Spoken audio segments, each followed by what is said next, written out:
Okay, so we're live, and I'm here with Jeff, and he's from Vancouver, and you got to check this out. He's got a Model Y pulling a beautiful Airstream camper. I mean, this is insane. So tell me about your experience driving an electric vehicle with a camper. Well, the Model Y is 6 years old, so we're well used to EVs. Always wanted an Airstream. Rented one 2 years ago, a smaller one. A Tesla comes with a 3,500 pound hitch, and that's the limit for the standard Tesla hitch. So we pulled a 3,500 pound small Airstream for camping trip and said, yeah, we still like camping, we want to do that. The expert on setting up Teslas for camping with larger trailers is Can-Am RV in London, Ontario. So we spoke to them over the phone quite a bit. We planned it out and we purchased the trailer from them. It's a 2023 Airstream Globetrotter 25. It's got a gross vehicle weight rating of 7,300. We currently scale at about 6,800.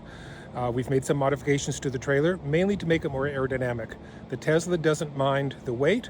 Any EV is certainly going to notice the aerodynamic drag. So if you turn your camera and have a look at the roof, you'll see the roof is smooth. There is no air conditioner up there. There are no bubble skylights up there. There's no TV antenna up there. It's slippery. And so we have done that to increase our range. The other modifications we've done have been to lighten up the tongue. We took the lead acid batteries out of the battery box that you'll see on the tongue there, and we put lithium batteries inside. That's it for modifications to the trailer. To the vehicle, to tow with a Tesla at this weight and 6,800 pounds, you need a proper hitch. And I'll ask you to take your camera and just show that hitch connection. What that is a custom receiver that is mounted very close to the rear bumper, and that receiver is tied in to the rear axle carrier. Is this the receiver here? This is the receiver down here. Oh, okay. The receiver is the trailer hitch, and instead of it just being bolted on the rear pan like with a Tesla, this one is got a strut running forward underneath the underfloor trunk, so you can't see it. We retain our underfloor trunk. Okay. And that strut goes forward to the rear axle carrier. So what that does is it ties the hitch together to the vehicle. That allows us to use weight distribution. And if you see these bars on the side, those easy lift bars, oh yeah, those are 1,000 pound bars with chain tension, adjustable. And what that's doing is basically picking up the back of the vehicle and shifting the weight off of the rear axle of the vehicle to the trailer axle and to the front axle. So we have set this up to... Wow, that is insane. That's standard technology on pickup trucks and so on, but it's not normally used on a Tesla because a Tesla hitch can't use it. But to be safe with this, it's important to have weight distribution, and you'll notice that we also have 2 friction sway control bars just because of wanting to make sure we're safe. The vehicle has been across the scales because I like to know, I'm an engineer and I like to know what I'm actually doing here. I have 500 pounds of capacity left on my front axle. I've got 500 pounds of capacity left on my rear axle using Tesla's published axle limits, and I've got 500 pounds left on the trailer axle. Well, you know what? You're an engineer. I don't know what kind of engineer you are, but engineers are usually pretty smart people, and you're totally got this thing dialed. And this is very, very cool. Very cool. Well, it's important to have the right equipment, like the custom hitch, and be safe. It's also important to set it up. Equipment is only the start, the rest is the setup. If you'll notice those weight distribution bars, these chains are what provide the tension, and they're adjustable here. But you'll notice a bolt in there because we use bolts to go half links. This is tuned down to a half a link to get it really precise, and I can move 50 pounds more or less just by adjusting that. So now, how do you adjust your driving habits when you're pulling a trailer like this? Increased following distance is a great idea. We've noticed that we have enough regen capacity as long as the battery's not too full. Our biggest test of regen is down the Coquihalla, through the snow sheds or down the hill into Merritt coming from Kamloops. And coming down those hills, if we're cruising at 100, I can dial it down to 90, 80, 70, and this has sufficient regen capacity to bring the whole thing very calmly and comfortably down to reduced speed. I will not use the trailer brakes at all going down the Coquihalla mountain passes. The regen handles it completely. Wow, so you don't even have to use your brakes. You use your brakes coming to a stop, like at a traffic light or close away, and it's got a proper trailer brake controller, and we know which trailer brake controller works very well with the Tesla, and that was a recommendation from Can-Am RV. Right. The other thing is, people will ask about, does it drive itself? And that's a common question that we get. We do not have full self-drive. We do have autopilot, so we have lane keeping ability and of course active cruise control. The active cruise works perfectly. What it does when you hook up the trailer, the Tesla has a trailer stability mode built into it. It senses trailer sway, and it ties into the brake controller. See, and I didn't know that. That's very cool. That's all there. And the Tesla is pre-wired for a brake controller. But what we do is, well, we can use active cruise control. When you hook up a trailer, it puts a block on and it will not use autopilot or self-driving. And if you're on a long straight stretch going across the prairies, our maiden trip was 5,000 kilometers back to Vancouver from London, Ontario. And coming across, there's some big empty stretches coming around the north side of Lake Superior. I know him well. If you push the button to turn trailer control off, all the trailer still works, but now you can use lane keeping. And so we've never tried using self-driving. I guess you could, but we don't have that. But we will use autopilot on a long straight stretch if the road is empty, just for a more relaxed drive. But most of the time, nearly all of the time, we're just using our active cruise control. Okay. Well, a lot of my followers know that I've been to Newfoundland twice. And just curious, have you been to Newfoundland? I have not. My plan was to go to Nova Scotia, Cape Breton, Prince Edward Island. Halfway back from after picking up the trailer in London, Ontario, my wife said, well, you know, this is a long way. Maybe we could put off that Nova Scotia trip for a year. There's a lot of empty space in the middle of Canada. And so this year from Vancouver, we've done 2 weeks in the Okanagan. We've done 2 weeks on Vancouver Island, including Parksville, Victoria, and across to Tofino. Yeah, I have a question. I'm sure you already have the answer to it. When you're at a campground, I'm sure that you're parking at an RV spot that has a 50 amp outlet. Usually a 30 because 50s cost more. So because we don't have an air conditioner, we have no requirement for a 30 amp connection.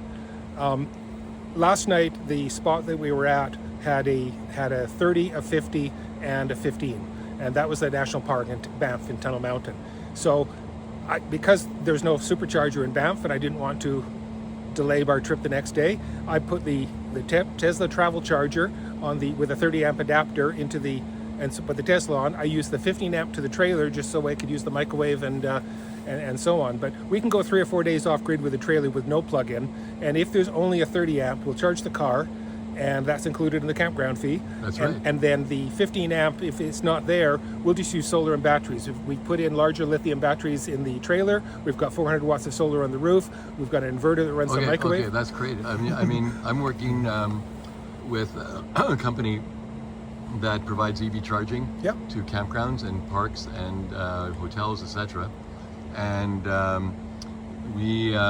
whenever I go to a hotel, you know, I'm always stopping at a hotel that has charging, right? Yes. Yep. And so that's interesting that you're using a 30 amp. When I went up to Yellowknife, there was no choice. There was only 30 amp at the campgrounds. Yes. So I had to buy, because my Audi didn't have an adapter for, you know, my Audi portable charger. It could go into 1450, but not TT30. Yeah. And so I searched hard and long for a charger that I could get the full 24 amps out of that 30 amp connection, and I found one. And of course, you know, instead of pulling 9 kilowatts, I'm only pulling 2.7. Right. If you probably figured that out too. And but that gives me a half a battery in about 16 hours. So if you're already, and that's enough, because when you're camping, I mean, you're not just there for 12 hours. You're there to enjoy it for a week, or not even a week, but I mean, a day, 2 days, or a week long, depending on what your timeline is.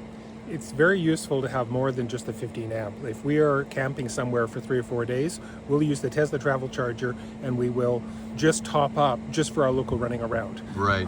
If we are making some distance, the 30 amp is useful to us. The biggest challenge we see is many campgrounds do not have good electrical services.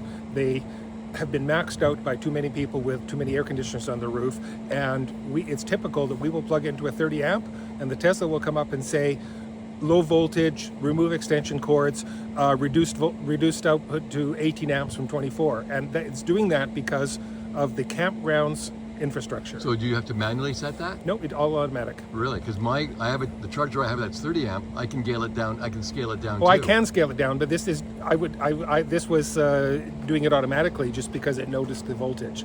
So the Tesla charger, it does that automatically. That's insane. It would be nice if there was better service in the campgrounds, and if I have my 50 amp adapter with me, my 1450, I could have used that. But no matter, It usually happens around in between 6 p.m. to 8 p.m. while people are cooking. And if I plug it in and it says, well, it's going to be 12 hours for a full charge, I will find if I check it late at night, it now says, oh, well, it's only going to be 4 hours more because we got our amps back.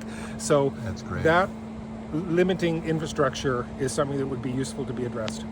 Well, that's great. Excuse me. I want to thank you for all this explanation. I'm so impressed with what you're doing. I don't think there's anybody in Canada has done what you've done. The person who set this up in London has now done 150 Teslas, and that's Can-Am RV. They have, while we were there, they were setting up a Tesla Model Y to pull a 28. There was a Hyundai being set up to pull a 23. And he does custom hitches, he does custom adaptations, and he tows a 28-foot with his Model S. So it's possible, but there's not a lot in BC, and there's not a lot of people with a lot of experience with it. The most common reaction is, well, that must be impossible. And we don't often get negative responses. We just get a lot of wonderment and so on. People saying, how can that be? But it makes a great tow vehicle. Well, now you know why I stopped you. And thank you very much for your time in the video. Okay. Okay. So we have Jeff here again, and he's going to talk a little bit about the range that he gets and how he manages his range and charging on his Model Y. The Model Y is a dual motor, long range Model 2000 from year 2000. It was originally rated by 500 or 505 kilometers. I never went that far. I would have counted on it being good for 400. I guess it was probably good for about 480 after 6 years, or 460. So I think that it currently has about a 450 kilometer range, and we are essentially consuming double pulling the trailer. It depends not on hills, it depends on headwinds. And the weight doesn't matter much, the hills don't matter much, but in fact our longest run has been coming across from Golden, BC to Revelstoke, BC through the Rogers Pass. And yeah, you go up, but you also go down. And you don't recover all of it, but you recover enough that it does. So 160 kilometers is fine. When I'm looking for my next charge, I don't typically look for 160, I look for 140 or 120 kilometers. And the reason is, I don't like sitting around at chargers when it gets from 90% up to 100%, it's just too slow. I would much rather punch in a new destination that's 120 kilometers away, and the car knows, it doesn't know the range with the trailer when you first connect to the trailer. It takes 2 or 3 charge cycles before it adjusts and changes its thinking from thinking I have a 500 kilometer range. It knows the trailer exactly once you've been through a few charge cycles because of the distance it's calculating it over. But I will look for a charger that's 120 or 140 kilometers away. I will punch in the destination, and it will say, okay, you're going to have this much left at arrival. And I do that, and it means that I might fill up, even on this long stretch today in between Golden, I didn't fill up to 90% even. I stopped in the 80s because I didn't need it. And it's better than sitting at chargers waiting for it, that sloping. I never want to go down to single digits. I'm on vacation, that wouldn't be relaxing. So I sort of work in the 15, 20 up to 80% range, and if I go 120, 130, 140 kilometers, I'm happy, because we're generally doing, we have done 500 kilometer days towing, but they're long days, and because you've got to set up camp at the end of the day as well. So if I'm doing, today we're doing a 300 kilometer day or a 320 kilometer day, that's very comfortable. We just break it up into smaller pieces and plan to slow down and relax a little bit. It's important to have a good estimate of your range, and the number that I use is 400. We are consuming 400 watt hours per kilometer.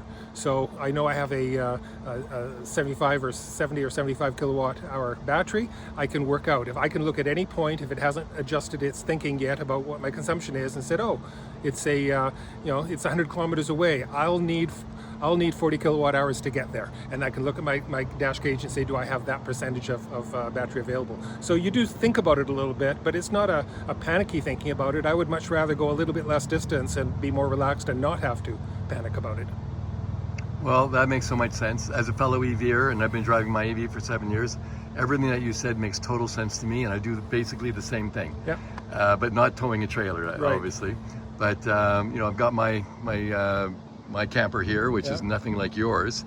But I love camping. I've been looking at getting one of these ID.Buzzes for 3 years when Volkswagen first announced it, and I just picked it up on Saturday. I'm excited with it. Yeah. Anyway, thanks again, Jeff. Okay. And best of travels to you. And thanks again for all your time and your excellent explanation on how you're managing this trailer. You're welcome. Good Okay, talking to you. Thank you.